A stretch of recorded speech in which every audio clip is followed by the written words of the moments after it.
sekarang saya lagi mau mendalami itu, how do you assess Oke, crypto as a mode of investments? Jadi oke. misalnya portfolio saya mau buka nih Ya. 1% di kripto. Gimana cara menganalisanya gitu, Nah, Tim? menurut saya itu salah dari penamaannya, karena kan orang ngomong cryptocurrency, makanya Oke. orang selalu aim-nya ke sana, Bang. Nah, saya belajar ini karena saya banyak beberapa konglomerat yang datang ke saya untuk belajar juga kan. Saya akhirnya ketemu cara untuk menjelaskannya. Kalau saya jelasin tentang cryptocurrency, otak mereka remittance, payment. Iya, betul. Buat apa investasi? Beli stablecoin atau beli Bitcoin buat tukar apartemen, that's it, Iya, nothing more kan, iya. mode of payment. Saya jelasinnya mungkin seperti crypto property saya bilangnya. Oke. Jadi Bitcoin itu lebih gampang kita value sebagai sebuah properti. Kalau di value seperti currency menurut saya agak sedikit berbeda. Soalnya gini kan, kalau misalnya currency kan siapa yang Betul, create, siapa betul. yang mint that currencies. Yes, Kalau property kan siapa yang build that betul. property. Jadi saya pisahin. Jadi ada 3 saya sebutnya. Ada kripto yang lain, altcoins Ethereum, Solana, BNB yang dibikin sama Binance. Ini persis kayak venture capital mainnya. Oke, Saya anggap ini persis kayak equity play. Misalnya Solana, Ethereum, yang lain. It's all equity. oke, Ada foundernya, ada yang bikin. Nah, Bitcoin ini saya pisahkan sebagai properti.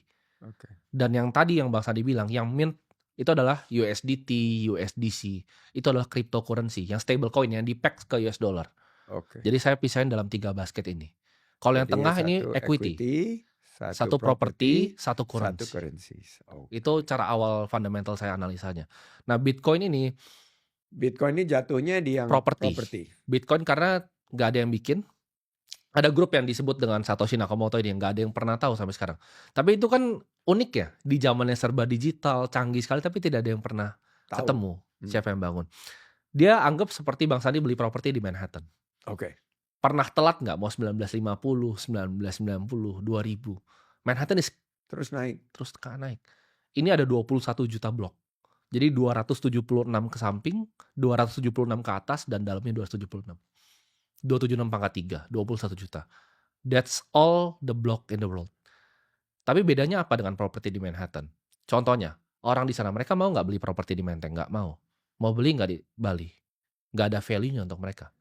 Kalau kita mau nggak beli di Manhattan? Kalau punya duit, mas saya mau beli di Mau, Manhattan, mau, betul. mau, mau. Nah, ini sama seperti properti yang di Manhattan, tapi bisa ditransfer ke manapun, kapanpun, dimanapun. Hmm. Jadi orang yang di Nigeria, contoh seperti ini, Bang Sandi Bang Sandi saya kasih 1 triliun rupiah ya, Bang Sandi udah punya sih. Tapi misalnya saya kasih lagi, saya drop di Afrika Bang Sandi. Bang Sandi mau invest apa? Stok Nigeria kah? Iya. Properti di Cape Town, berani? Atau emas di sana dalam bulk size? Atau beli saham di Egypt mungkin. Misalnya cuma boleh lokal nih, nggak boleh keluar, nggak boleh nggak boleh keluar nggak dari boleh keluar, Nigeria. nggak boleh bikin offshore account di Cayman, nggak boleh. Nggak boleh. Cuman boleh di Afrika doang nih. Ya mungkin cari peluang usaha seperti eh, tech, atau ini kan Afrika is the fastest growing Ya, continent kan. ya. Jadi anything about consumer tech dan new and renewable energies lah. Itu kalau Bang Sandi kan. Tapi misalnya orang biasa di drop seperti mereka nggak akan bisa mikir seperti itu. Itu akan bingung Bang, mau taruh duitnya di mana. Jawabannya Bitcoin itu mau di Nigeria, mau di Venezuela, mau di Sama. Turki, it's all the same. Hmm. Orang bisa akses sebenarnya. Jadi saya anggapnya itu sebagai a new asset class.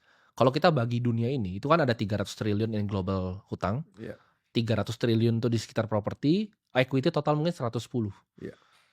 Gold itu 19T, art itu mungkin sekitar 20, art and cars ya, Iya. sama jam tangan semua itu 20T. Bitcoin ini masih 1,6. 1,6 T ya. Udah lebih Jadi, gede dari ekonomi kita ya. oh iya, udah lebih dari ekonomi kita. Nah, tapi pertanyaannya kan ini udah aset ke-89 di dunia, Aset kelas ya. aset kelas.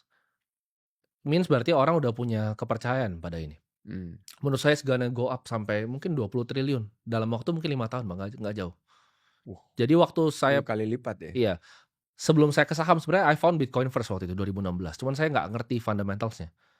But if waktu itu saya cuman beli itu dibanding yang lain, my asset will go up Jadi ini very fast. sebetulnya value-nya di drive karena ada Scarcity, scarcity value ya, dan ada supply and demand, limited supply, limited dan supply. demand-nya semakin besar Demand-nya karena basically unlimited. Karena kalau ini saya real, karena saya waktu itu jalan-jalan ke Turki untuk bareng sama partner saya untuk tanya Bang. Jadi di Turki itu mereka 91% pakai Bitcoin.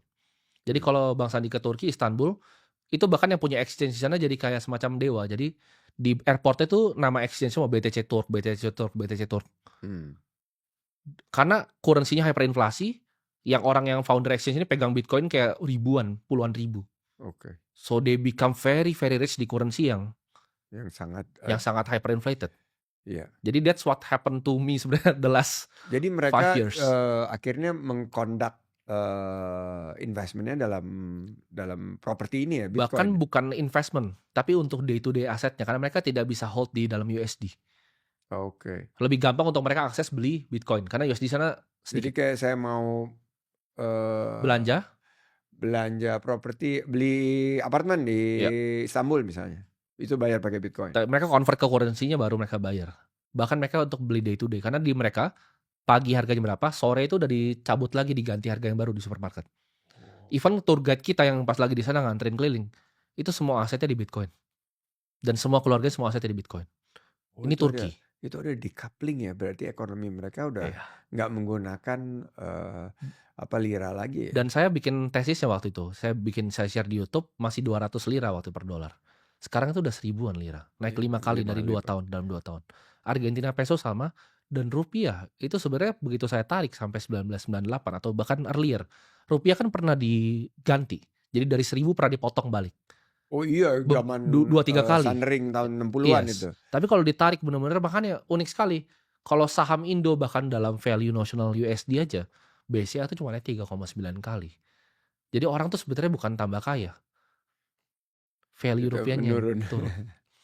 Zaman dulu triliuner tuh something yang very Terus crazy. kenapa orang-orang tanya, kenapa sih orang-orang kaya di Indonesia ini taruh duitnya di dolar dan di luar Iya. negeri? Ya itulah jawabannya ya. Nah menurut saya kan sebenarnya tesis simpelnya gini. Beli bonds dalam bentuk USD aja lebih bagus dari semua equity market Indo.